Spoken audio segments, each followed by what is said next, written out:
Good afternoon.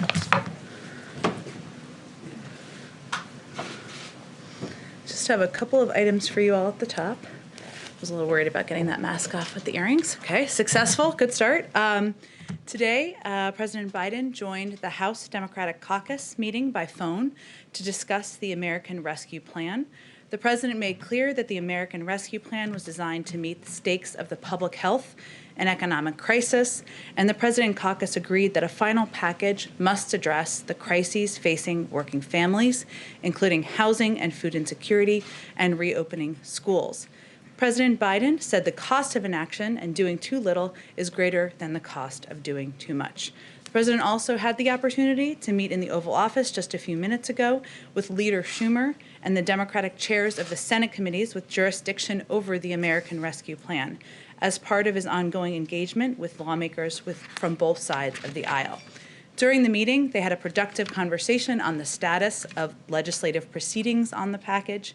They were in agreement over the need to move swiftly to ensure that we get $1,400 direct payments to middle and working class Americans as quickly as possible, that we need to take steps to get immediate relief to the Americans who are struggling with food insecurity or facing eviction, and that we need to provide more resources to get shots into arms faster. The president and the senators were also in agreement over the need to go big and to meet the challenges we face with a response that will get the job done in beating this virus and in protecting our economy from long-term damage. During the conversation, the president and Democratic leaders also agreed to continue working to find areas of bipartisan agreement in an effort to integrate ideas and make the process as bipartisan as possible. There have been lots of questions from some of you and others about the differences between the president's plan, the Democratic plan, and the plan that has been proposed by 10 Republican senators. So I wanted to outline some of those specifics here for you. The president's plan would fulfill his pledge to finish getting $2,000 checks to hard-hit Americans and ensure that, for example, a kindergarten teacher making $60,000 a year isn't left without additional support. Their plan wouldn't provide that teacher with direct relief. The president's plan would give Americans who are out of work through no fault of their own a $400 weekly supplement and the certainty that it would last through the worst of the pandemic. Their plan would give unemployed Americans less money and therefore less certainty. The president's plan would keep hundreds of thousands of teachers, cops, firefighters, paramedics, and other public servants on the job. Their plan offers no money to state and local governments to keep people on the front lines of this fight employed. The president's plan would also assist the millions of families who are behind on their rent and facing potential eviction. Their plan wouldn't offer any support to these families. The president's plan would provide targeted, immediate relief to families with children and essential workers through an emergency expansion of the child tax credit and the EITC.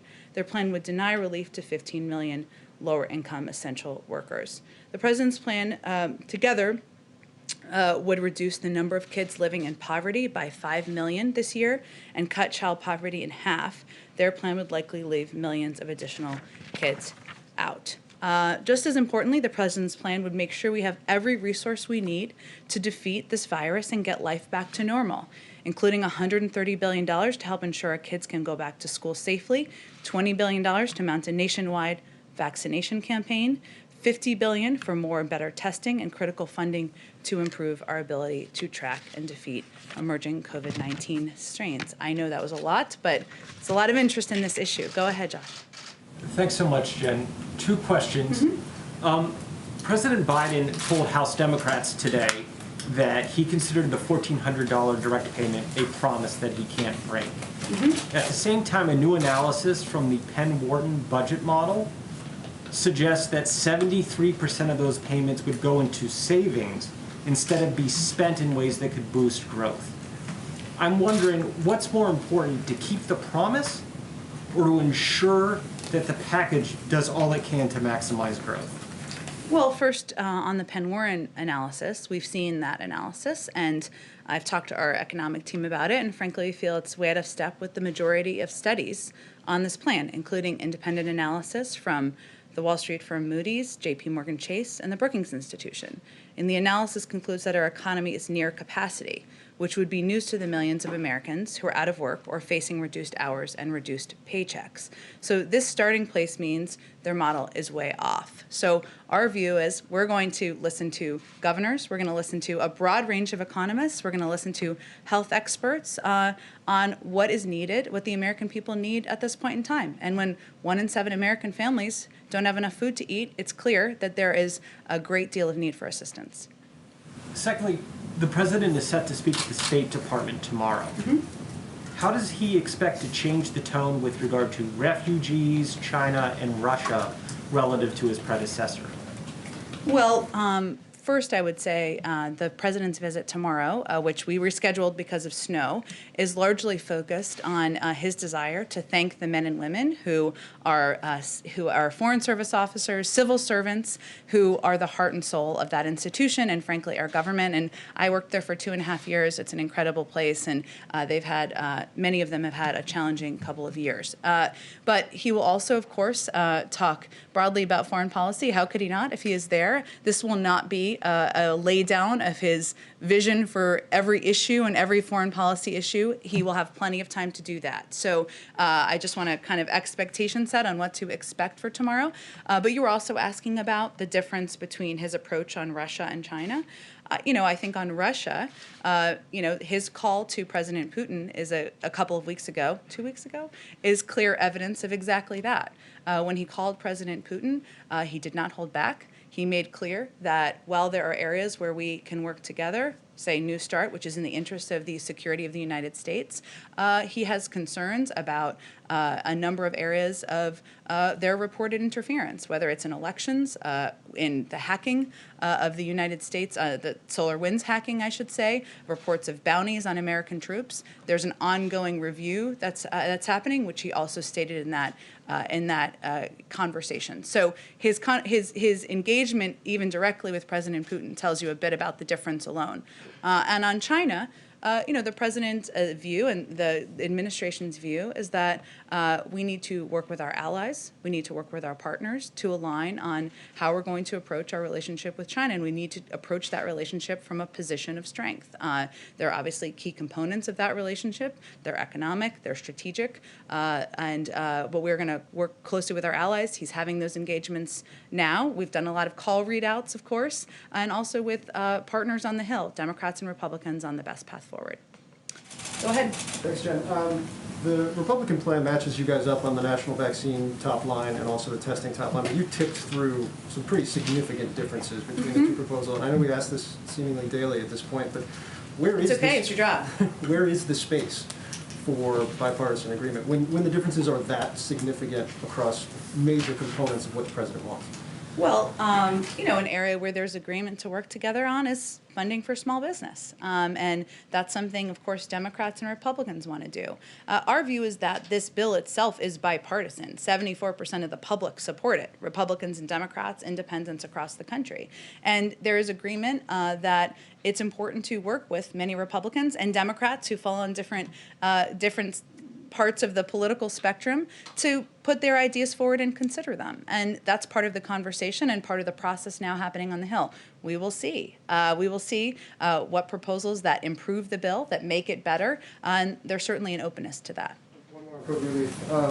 Several Republican senators have said publicly that they believe the president is in a different place than his staff on this issue in particular, and he is more willing to deal, perhaps, than his staff. Is there daylight between the president and his staff on the $1.9 trillion proposal? Absolutely not. I've seen some of those reports. Many of them are ludicrous. I've sat in a lot of meetings with the president of the United States in the last few weeks, and even before then, there is no one who's going to tell him what to do or hold him back from his commitment to delivering relief to the American people. And I would point you to the fact that he talked about the importance of going big on a package back to the campaign. He talked about the importance of meeting this moment back to the campaign. So that is certainly his commitment, and that's exactly what he's working to deliver on. And just one quick one on vaccines, circling back to something you guys talked about last week, I believe, Defense Production Act. I know you've said all options are on the table, you guys are working through, and that it has been launched in at least a couple of areas. On vaccine supply, Is the Defense Production Act being utilized on that front? And if not, is there a timeline? Is that something that remains on the table right now to bolster, I think, one of the issues that you guys have identified as being the biggest problem right now? Absolutely, it's on the table. And, the reason the president invoked the Defense Production Act was because he wanted to have a range of options for any moment where there was a reduction in supply on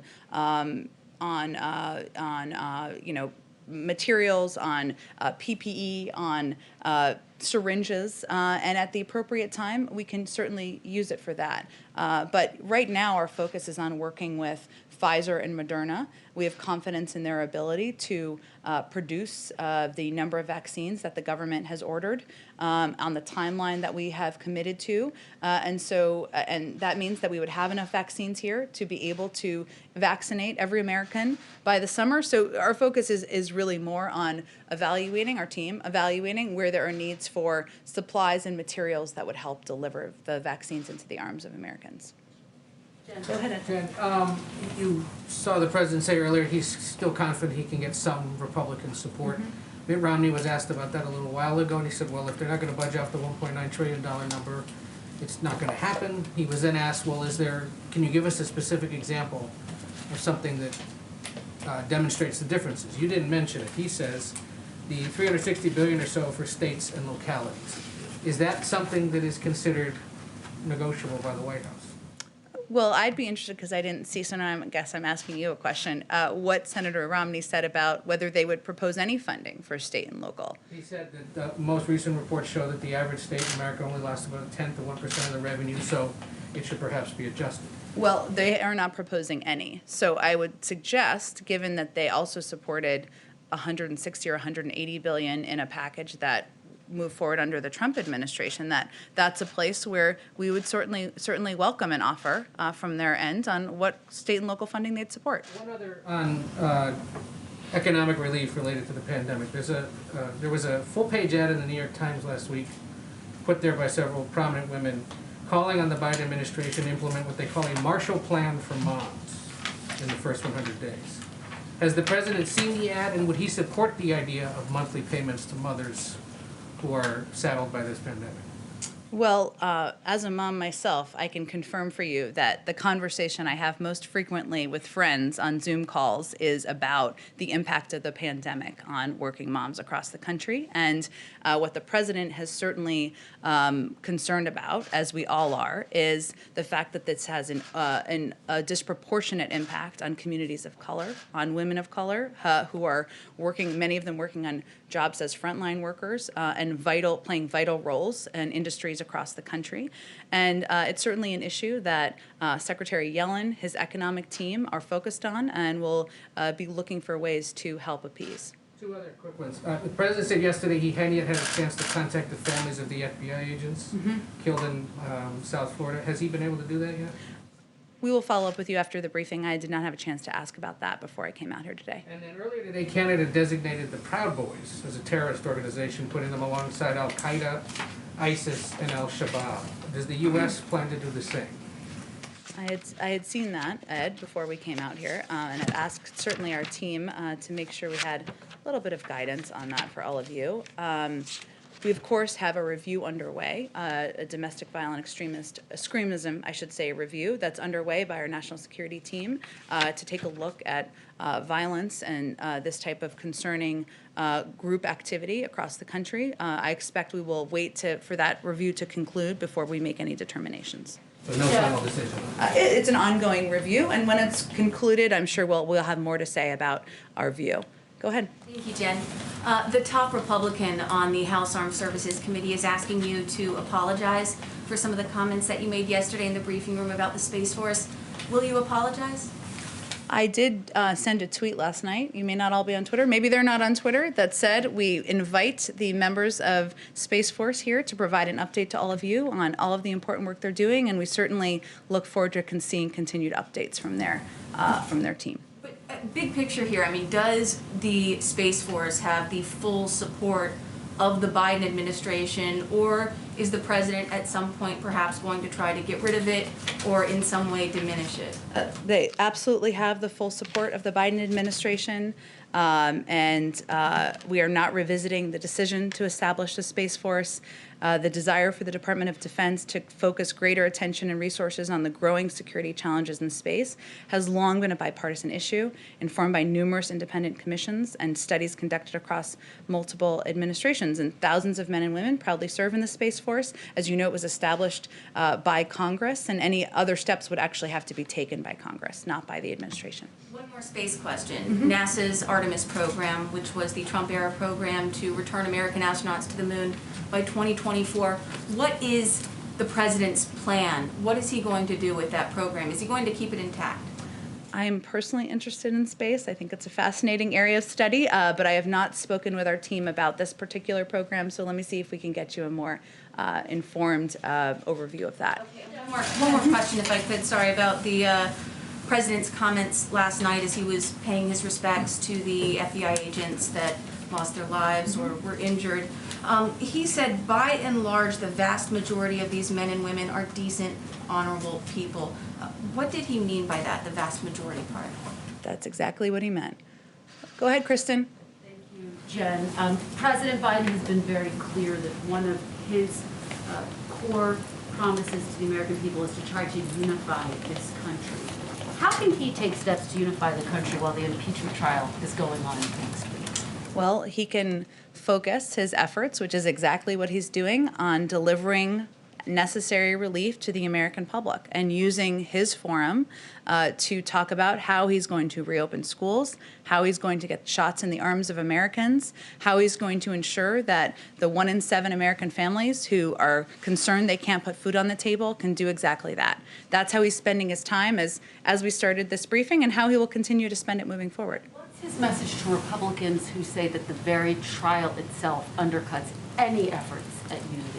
He invites Republicans to work with him on bringing relief to the American public, and that's why he invited them here, many of them here on Monday, and why he will continue to engage with them moving forward. Talk about his agenda. President Biden has been signing executive orders, speaking to the American people almost on a daily basis. Obviously, the focus is going to shift to the Senate next week. How concerned is he that the Senate trial will undercut his momentum? I think the president has been clear there's an urgency to delivering relief to the American people, and it's important and vital that the House and Senate work quickly to get this bill passed. Get wrapped up within the week when you say quickly? I'm not giving a deadline. I'm just conveying what he has stated many times publicly, and we are confident they have the ability to walk and chew gum at the same time. One more question. There's discussion on the Hill about stripping Congresswoman Marjorie Taylor Greene of her committee assignments. Does President Biden believe that she should be stripped of those assignments? We've resisted speaking of her in this briefing room, and I'm not going to do that today. Why not weigh in on her assignments, though, Jen? Because it's up to the Hill to make that determination. Go ahead. Thank you, Jen. Nandita with Reuters.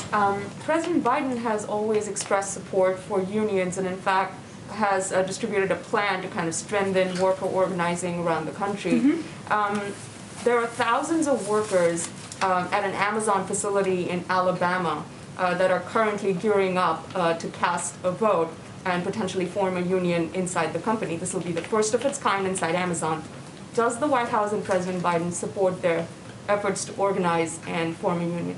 As you've noted, the president is a strong, longtime believer and supporter of the efforts of labor unions and workers. I have not spoken with him or our economic team about this particular report, nor had I seen it before I came out here. If there's anything more to provide you, we're happy to follow up with you directly. And I did have another question on Secretary Yellen calling for a meeting with top financial regulators on GameStop. And we understand the meeting is likely to happen this week. Will the meeting be held on Thursday?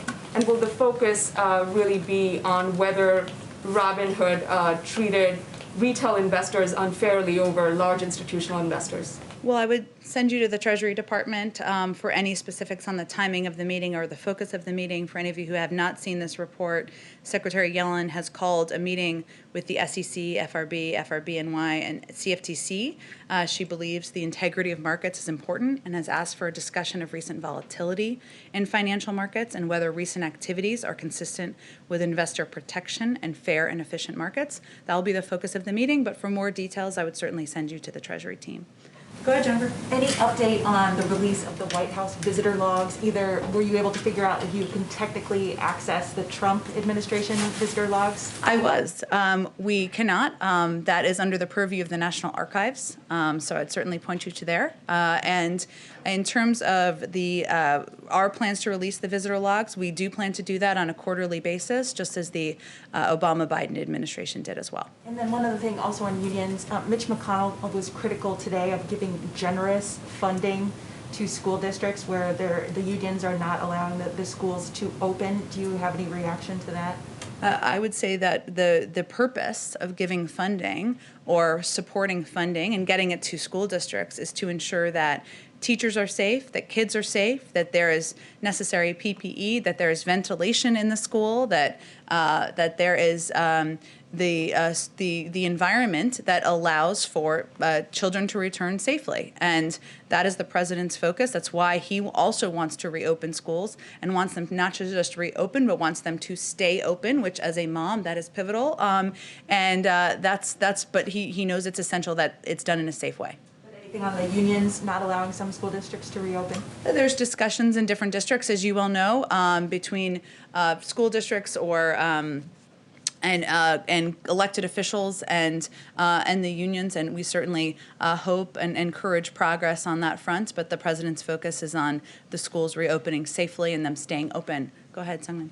I have a couple questions, thanks, Jen. So during the Georgia runoffs, President Biden campaigned specifically on $2,000 stimulus checks. And obviously, as we've discussed, the payment is $1,400. There doesn't seem to be an active discussion on actually raising that amount. So is that a broken promise to voters who may have been expecting $2,000 checks if Democrats won?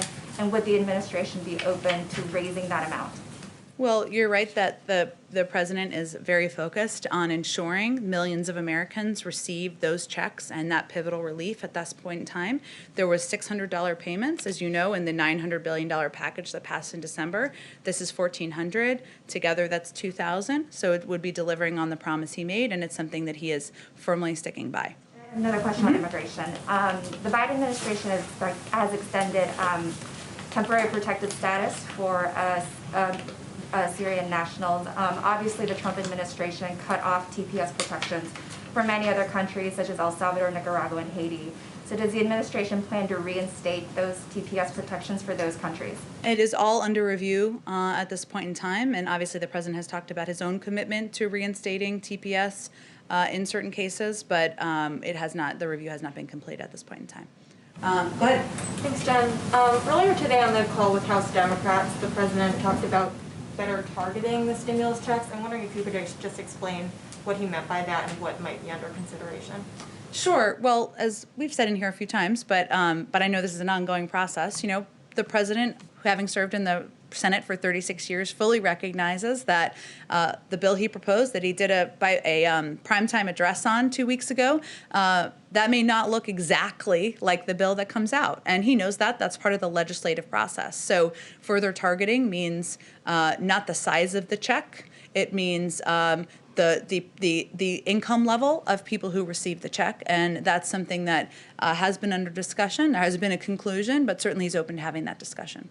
And I also want to ask, in the previous administration, often when coronavirus cases came up in the White House, people tested positive, it came out in the news media. I was wondering if this White House has a policy on releasing information about people who test positive in the White House or in the administration who have contact with White House officials. Sure. Well, if for anybody who covered the campaign, and I was not on the campaign, but what they tried to do was be very transparent about anyone who had any contact with, would have been in close proximity to the president or vice president, and release if they had a COVID positive test. And so we will certainly model that transparency if and when that occurs here, and venture to provide accurate and up-to-date information as quickly as possible to all of you. Not through the media, but directly.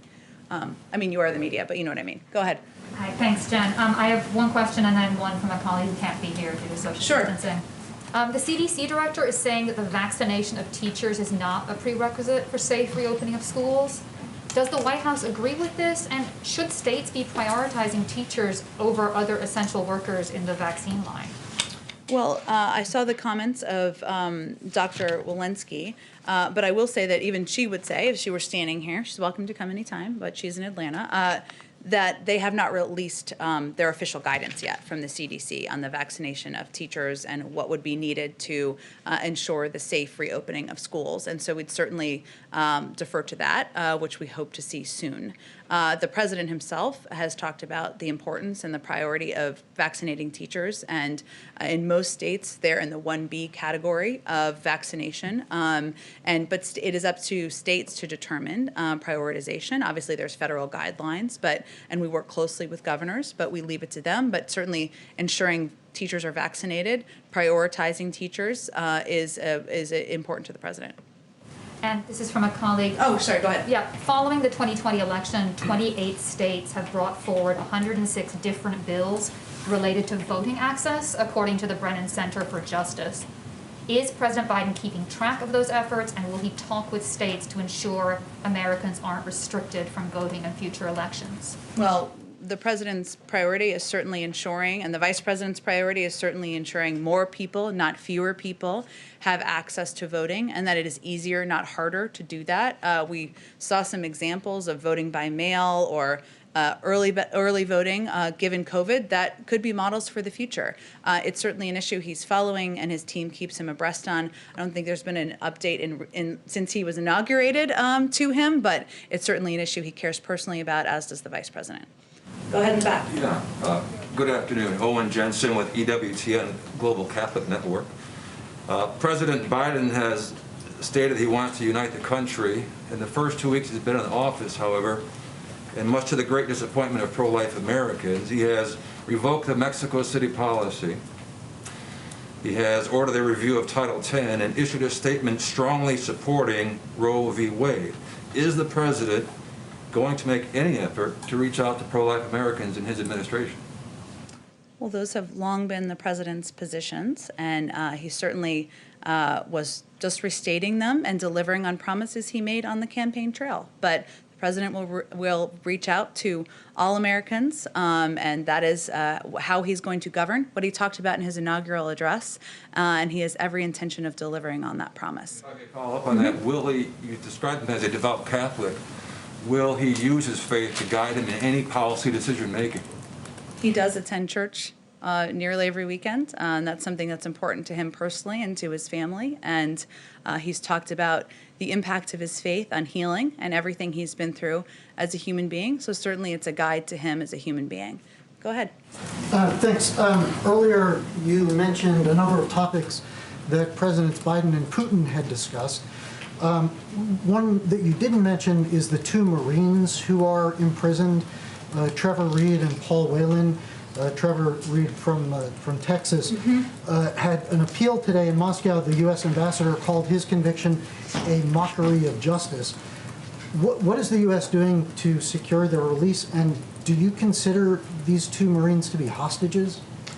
Well, Ambassador Sullivan, who I think you were referring to, today called Trevor Reed's trial a mockery of justice, and we certainly agree. And as you know, we have a range of means of communications with the Russians at several levels. We have a Secretary of State who's now confirmed. We have a National Security Advisor, and we have a number of officials in the State Department. But I'll use this as an opportunity to once again call on Russia to swiftly release both Mr. Reed and Paul Whelan. And doing so on the heels of extending New START would demonstrate that Russia is ready to move past intractable issues within the bilateral, lots of bipartisan talk in here today, bilateral relationship. But that's our view, and we certainly raise this at every opportunity. Are sanctions or any other consequences under consideration? Well, there's also a review we've announced here, of course, and I talked about a little bit at the beginning of our relationship, and certainly a number of issues that are being looked into by the national security team.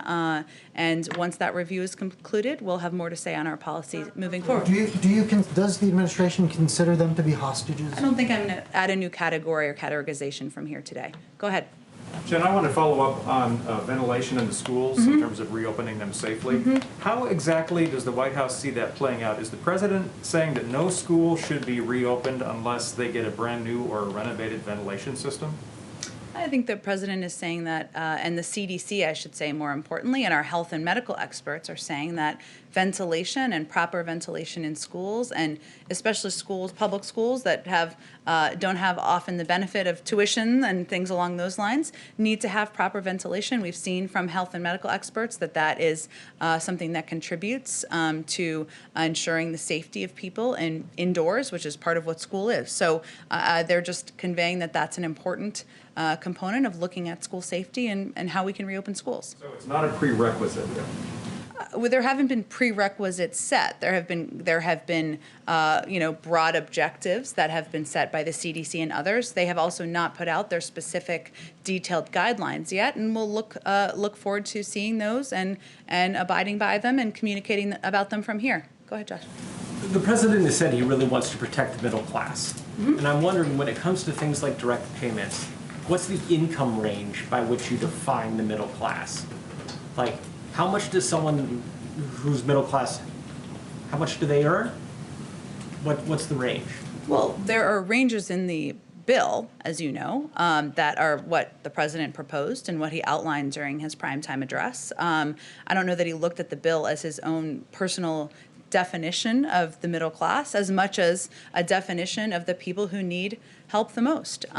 So that's that bill is the rough range and how you're thinking about it? I think I just said it's not the definition. He wasn't looking to answer the question for economists around the world on how to define the middle class. He was defining who needs help the most now, and that's how the bill is defined and why he's so focused on ensuring those checks get out to the American people. Go ahead. Two quick follow-ups. One on the voting question. The Voting Rights Act update, or the John Lewis Voting Rights Bill. You guys have majorities in the House and the Senate. We talked about it on the campaign trail, but given Shelby Holder and the change of preclearance, is that a priority? And if it's a priority, when, I understand you've only been here 2 weeks, but with the majorities, when do you push forward on that priority? It remains a priority, of course. The president's number one focus, though, remains getting the American Rescue Plan through. He's also going to talk more about a Build Back Better plan as we get into the early spring or late winter, I guess, and that will be another priority as an immigration package that he has proposed to the Hill as well. So ensuring that it is easier to vote, that more people have access to voting, that we are making it, a part of the right of being an American is a priority to the president. But I don't have a timeline or a date for you on when we would push for that bill to move forward. One other quick one on Burma. Leader McConnell, after he spoke with the president yesterday, said he expects the administration to quickly sanction the military leaders. I know we talked about the changes in foreign aid. What is the timeline on sanctions? Is Leader McConnell right that sanctions will be coming quickly? Well, one, I will note that the State Department very rapidly completed their review designating or naming the military coup in Burma in a very short period of time, which I think is something, this is bipartisanship in action, that Senator McConnell agreed on. And obviously, the continued detention of Aung San Suu Kyi, other civilian officials, and the declaration of national state of emergency are a direct assault on Burma's transition to democracy and the rule of law. We're continuing to review our sanctions authorities and other options. It is certainly a priority to this administration. I can tell you, Jake Sullivan called me on Sunday night to tell me we had to put a statement out because it was so important. We had our voice out there, and we obviously put out a statement from the president, acted quickly. I don't have an exact timeline for you, but it is a priority, and certainly reviewing our sanctions authorities and seeing where there's action to take there is something the team is focused on. Go ahead, Jennifer. Have you guys been talking at all about the Iowa caucuses or the lineup for the next presidential? Too soon, Jennifer. Too soon. So no discussion about Nevada wanting to go first? I don't. We are certainly not focused on the next political campaign here quite yet, and we don't have any point of view to share on the order of the presidential nominating contests. Though Nevada's a little warmer, but you know, all great states. Go ahead. Jen, you said that you will be checking with the NSC and the president about the Summer Olympics, I believe. Mm-hmm. Can you tell us, does he think at this point that it is safe for the U.S. team to go to Tokyo?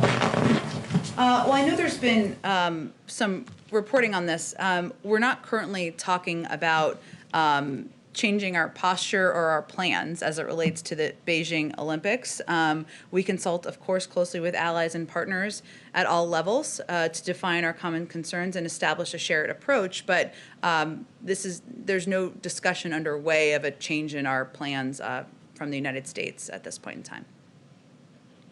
Go ahead, Todd. Thanks. One of the law enforcement gaps that was identified after the riot January 6th was that President Trump had insisted on this focus on Antifa, and I'm wondering what President Biden has done to redirect an emphasis on right-wing extremism. Well, we've launched an entire review on domestic violent extremism that would cover that across the board, activity across the board, concerning activity across the board. It's not a political review, it's a review of domestic violent extremism. And our plan is to look at that, have our team look at that, again, not through a political lens, but through the lens of national security experts and teams who have expertise in this area. And when that review is concluded, we will have more to say on it. Can I just follow up very quickly on the Olympics? You said Beijing. I'm asking about Tokyo. Oh, sorry. There's a lot of Olympics questions going on. Does the president think that it is safe for U.S. athletes this year? Again, nothing has changed about our plans. And I would send you to the USOC to discuss anything further on plans for athletes. Kristen, go ahead. Thank you for that clarification, too. Lots of Olympics. Can I follow up with a previous question and just circle back to President Biden's comments yesterday in the Oval Office when he said the vast majority of U.S. law enforcement officers were decent, honorable people? Why did he think it was important to stress that the vast majority are? Because I think he believes that the men and women who have been serving our country in a variety of capacities have been criticized, some have been threatened. The roles they're playing have been questioned over the last several years, and he wanted to reiterate his support for the important work they do. It's also why he's visiting the State Department tomorrow. But not to say that all of them are. I mean, he made that delineation. Well, I think the point he's making is that despite reports of individuals in different areas who may have done things that are problematic, that the vast majority of men and women serving in our law enforcement roles, serving in civil service roles, serving in roles across government, do vital and essential work for the American people. Go ahead. Thanks. Sebastian Smith, AFP. I know, I remember your mask. Yeah. It stands out. It has flamingos on it, in case anyone's wondering. I'm the flamingo guy. I know. Uh-oh. Sorry about that. I'm gonna owe you a drink later. Sebastian Smith, flamingo guy. There you go. Okay. Again on sanctions, this time on Russia, is there any discussion of targeting people close to Putin over what's happening with Navalny and the opposition there? And has the president talked to EU allies about this? The president has certainly spoken with a number of European allies about a range of issues of mutual interest, of course, including Russia.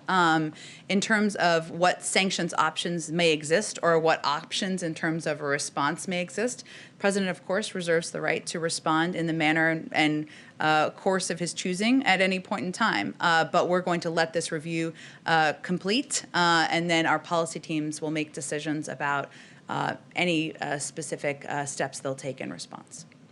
A little one related, but not exactly the same. Does the president have any position on the activity, the presence of outlets like Russia Today and Sputnik, which I believe maybe even come here sometimes, I don't know. Does he have a position on that? Because in some countries they're seen as out-and-out propaganda tools of the Kremlin. Given things are fairly frosty with Putin right now, what's the position on that? I have not spoken with the president about RT or Sputnik. I think it's pretty factual to say they are tools of propaganda who work on behalf of the Russian government. I don't know that anyone would question that, or raise your hand and happy to discuss. But I've not discussed that with him specifically. I do know that when I was at the State Department, they attended the briefing. I had a little fun with them from time to time, but they attended the briefing, they asked questions, but I think there's no question as we're trying to decipher information that's accurate and inaccurate, it's important for the American people to know that there are outlets working on behalf of foreign governments who have an agenda, and they're not playing the role of free press and free media as you all are. Are you okay with them working in the White House, for example? I haven't seen them around here. I'm not sure if they're in the White House Correspondents Association. You'd have to ask them that question. But all I'm conveying is it's important for people to understand and know that there's an agenda and that they are not the same as AP, ABC, other outlets, BBC around the world. Go ahead, Todd. Can you clarify what President Biden's goal is for the number of vaccines? I thought he had raised it to 150. But Zients on today's call said that it was 100 million. The president is always going to push his team to go as big on vaccine distribution as possible, but our goal remains 100 million shots in the arms of Americans in 100 days. And that was a goal that was set in the fall before a single vaccine had been put in the arm of an American, and it was seen as bold and ambitious at the time. But we're not going to stop at 100 million. We're not declaring victory. That's that we wanted to set markers for ourselves. So that's the marker we set, and we're working to achieve it. Go ahead. Senators Coons and Carper earlier today said that cabinet confirmations came up during their meeting. I was wondering if the president's been frustrated by the pace on the Senate side and whether he had raised out what his message is to senators. Well, presidents always want it to move faster. That's what I can confirm, having been here twice. But, you know, there certainly was a delay in the confirmation of a number of our cabinet nominees. Over the course of weeks, some of them were slower paced than they should have been early on. And there are people we would like to see in place. Obviously, Ali Mayorkas was fortunately confirmed yesterday to Secretary of Homeland Security. We'd, of course, love for the Senate to move forward with the confirmation of Attorney General Merrick Garland, a future Attorney General, I guess I should say, Merrick Garland, in order to deliver on the president's promise of an independent Justice Department that's not influenced by politics. That would certainly be a break in the past. So there are still key positions that have not moved through the confirmation process that we are eager to see move forward. We have seen, though, some progress in the last week or so, and a number who have moved forward. Former Mayor Pete Buttigieg, of course, yesterday just confirmed as the first LGBTQ secretary in a cabinet. He's going to play a pivotal role on our economic planning, but there's more to be done. It's something that the president and his team will continue to push on to get his full team in place.